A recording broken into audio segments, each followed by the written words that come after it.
밤새 편안하게 잘 쉬셨습니까? 5월 21일 수요일입니다. 편안하게 쉬셨다라는 말씀을 그냥 의례적으로 맨날 드리긴 하는데 오늘 아침에는 조금 덥지 않으셨어요? 습도도 좀 확실히 높고요. 오늘 아침에 나오면서 저도 핸드폰으로 기사를 쭉 보는데 일본이 요즘에 그렇게 덥답니다. 그래서 때이른 더위, 그다음에 장마가 좀 일찍 왔다고 그러고, 그리고 우리도 좀 덥죠. 사실 5월 중순 좀 넘어가면 덥죠. 더운 건 맞는데 습도가 높아가지고 아마 더위를 평소보다 좀 더 빨리 느끼시고 더 크게 느끼시는 게 아닌가 그런 생각 듭니다. 자, 이제 그만 얘기하고요. 자, 오늘 뉴스 얘기하죠. 오늘 이데일리 신문에 나온 얘기들 좀 보겠습니다. 오늘은 이면에 있는 기사를 좀 가져왔습니다. 차 로봇 맞춤 AI 칩 개발 민관 드림팀 떴다. 이 민관 드림팀이라는 단어도 참 언론에서 좋아하는 단어이긴 합니다. 내용을 제가 설명을 구구절절히 드리는 것보다 표를 보시면 여러분들께서 직관적으로 조금 더 이해하시기가 나을 거예요. K-ON 디바이스 AI 반도체 프로젝트 개발 목표, 제목 이렇습니다. 한마디로 국산 온 디바이스, 즉 제품에 직접 장착하는 AI 반도체를 만들겠다. 이 계획이죠. 자동차, IoT, 가전, 기계, 로봇, 방산 이 네 개 분야에 이제 온 디바이스를 하는 그런 AI 칩을 개발하겠다 이런 얘기가 좀 되는 거고요. 그래서 자동차 쪽엔 현대자동차, 그다음에 IoT 이 가전 쪽에서는 LG전자, 기계 로봇 관련 쪽에서는 두산 로보틱스, 방산 관련해서는 카이, 즉 한국 항공우주 이 네 개 회사가 주 수요처로 들어갔습니다. 수요처라는 말씀을 드리는 이유는 이렇게 말씀드리는 게 낫겠네요. 민관합동 드림팀까지 만든 이유가 뭘까요? 우리는 결국 이 생태계가 만들어지지 않다라고 봐야 될 것 같습니다. 요즘에 대만에서 컴퓨텍 2025 행사 열리고 있죠. 작년만큼은 안 해도 올해도 사실 화제가 되고 있고 또 여기서 나오는 얘기들이 우리 시장에서 관련 주의 주가 상승으로 이어지고 있습니다. 그러니까 영향력 있다 이런 얘기가 좀 되는 거죠. 근데 아마 올해 작년 대비해서 저만 그러지는 않을 것 같은데요. 많은 분들이 아마 공통적으로 느끼는 게 참 부럽다는 걸 겁니다. 그 부럽다라는 게 뭐냐면 전순왕 엔비디아 CEO를 비롯해서 TSMC 대표, 그다음에 폭스콘 대표, 뭐 미디어텍 대표, 줄줄이 얘기 다 할 필요도 없죠. 다 대만 회사들인 거죠. 또 대만 사람이 미국에 설립한 회사들. 근데 얘네들이 막 서로 얘네들이라고 좀 그런가요? 하여간 어깨 동무하고 막 이거 하고 막 이렇게 서로 막 이렇게 춤추고 막 이래요. 되게 보기 좋은 거죠. 그 인위적으로만 할 수는 없을 겁니다. 서로 정말 꼭 서로들에게 필요한 회사들이기 때문에 그렇게 서로 친하기도 할 거고, 같은 대만 사람이라는 걸 떠나서 서로 이해관계가 좀 맞아 떨어지는 거죠. 그러다 보면 친해지는 거죠. 또 그러다 저녁에 또 고량주 한잔 마실 거고. 그러니까 이게 뭐냐면 생태계인 겁니다. 우리는 이런 생태계가 현재 조금 없는 건 아닌데 약하죠. 그러니까 얘네들은 서로 이렇게 어떻게 보면 서로 파트너 개념으로 이 생태계가 조성이 돼 있다라는 측면. 이게 이제 엔비디아가 만든 AI 반도체 생태계라고 볼 수가 있는데 이게 이제 대만하고도 그대로 연결이 되는 거죠. 그러니까 물론 겉으로 봐서는 그러니까 하청업체와 이제 공급업체 이런 개념일 수 있습니다. 근데 이게 사실은 하청한다고 해도 TSMC나 폭스콘 같은 회사는 단순한 하청업체가 아니라 슈퍼 의리죠. 없으면 안 되는 회사들입니다. 그러니까 단순한 납품업체 개념이 아니고 이게 위아래 이 하이라키 개념, 수직 개념이 약한 거죠. 우리는 반도체 소부장 회사들이 좀 그게 아직도 좀 있죠. 위기질서, 이 수직 개념이 좀 있는 거죠.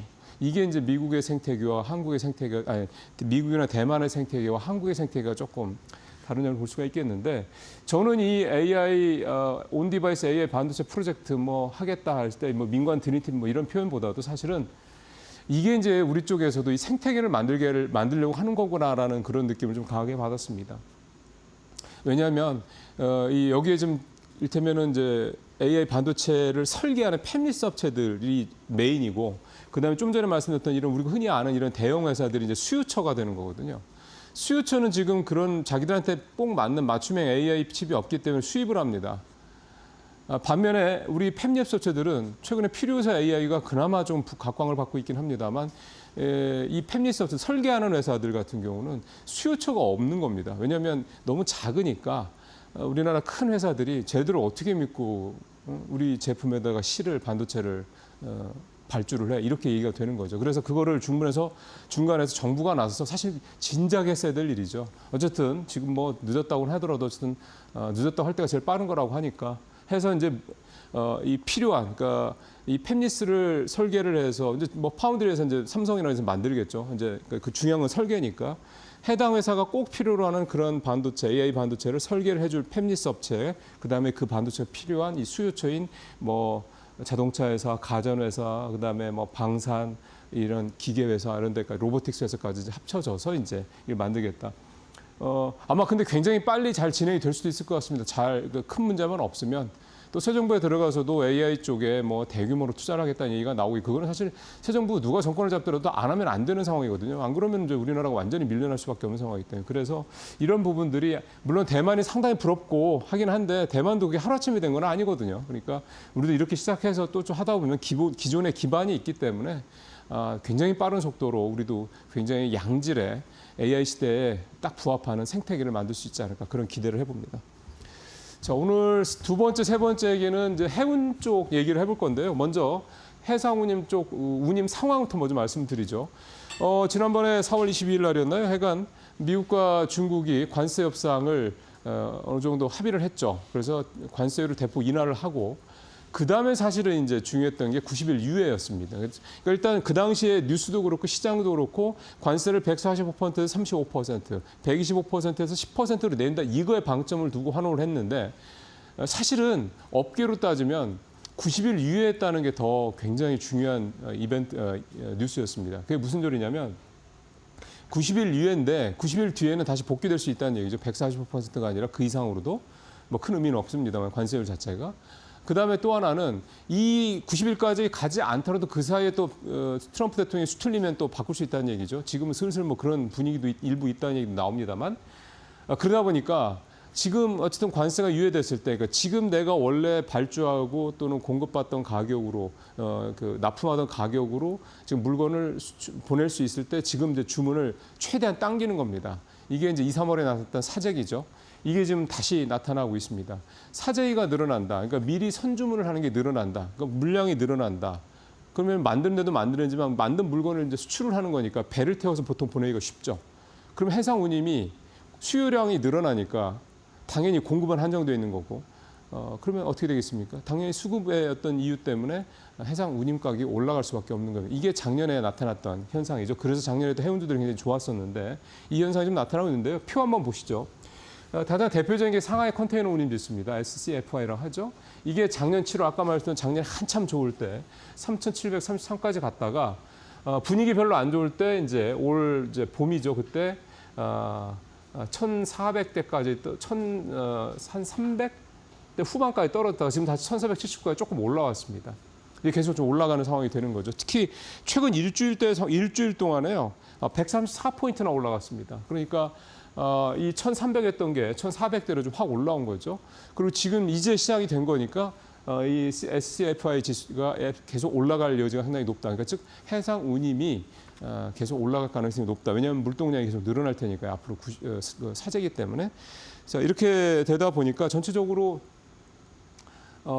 해운주들한테는 좋은데 또 작년과 마찬가지로 이렇게 해상 운임 가격이 올라가면 보통 또 컨테이너 선들이 상선에 대한 그 발주도 늘어납니다. 물론 지금 주문한다고 그래서 뭐 2, 3년 뒤에 배를 인도받을 수 없긴 하지만 근데 이제 또 이제 거꾸로 생각하면 이렇게 이제 명이 있으면 암이 있죠. 그 암은 바로 이제 우리 수출주들이라고 될 수가 있겠습니다. 그 다음에 수입 회사들도 마찬가지입니다. 뭐 곡물이라든가 이런 원자재를 수입하는 회사들도 결국 배를 이용해야 되니까 운임을 더 줘야 되는 거죠. 우리가 수출을 할 때도 운임을 더 줘야 되는 거고. 그러니까 참 이런 부분들이 어쨌든 산업계에서는 명과 암을 엇갈릴 수밖에 없는 거고요. 그래서 요 얘기를 이제 요 다음 세 번째 기사로 좀 연결해서 말씀을 드리겠습니다. 앞서 말씀드린 대로 물건을 보내야 되고 또 물건을 수입해서 받아야 되는 이런 회사들은 해상 운임이 급등함에 따른 그런 결국 비용 증가 이렇게 갈 수밖에 없다. 이렇게 말씀을 좀 드렸지 않습니까?